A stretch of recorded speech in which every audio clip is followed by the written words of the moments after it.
Virginia, the scene today of the deadliest shooting in U.S. history.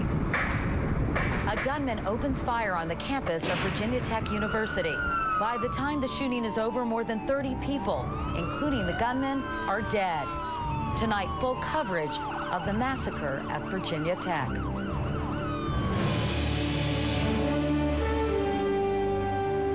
This is the CBS Evening News with Katie Couric reporting tonight from the campus of Virginia Tech University. Daniel Carter is an expert on campus security and senior vice president of a nonprofit organization called Security on Campus. Mr. Carter, we keep hearing that this is a small city with many thousands of students. How do you think the students could have been protected better today? Well, two key things. Better use of technology. Get text messages out to their cell phones when you've got a time-critical situation like this. That's the quickest way to reach people. Email is good, but the text messages can be better. You also need to have an abundance of caution. When you have an unknown shooter at large, you've got to make sure you have security in your campus buildings and lock down the campus as best you can. Because the chief of police said that they thought this was an isolated incident that was really just happening in this one freshman dormitory, and that the suspect, they believed, had fled the campus and possibly even the state. Ideally, as a security expert, what should have been done?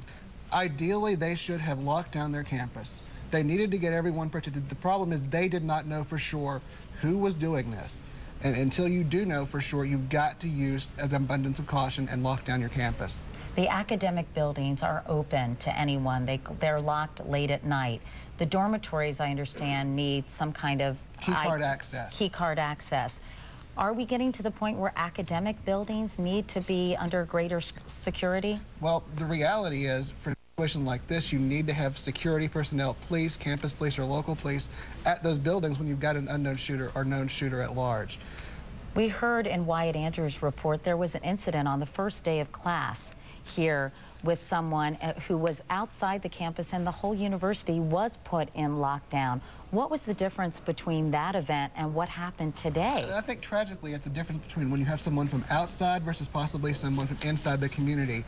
Those crimes are often looked at differently, and the problem is they're just as much a threat. They're not necessarily going to be isolated just towards one person on that campus, and that's something that institutions need to make sure they know. They need to make sure that they warn everybody and take steps, whether it's a person in their community or not. Do you think this event, this tragic event, will change the way security is conducted at colleges and universities throughout the country? I think it's going to force the higher education community in this country to reevaluate a lot of things.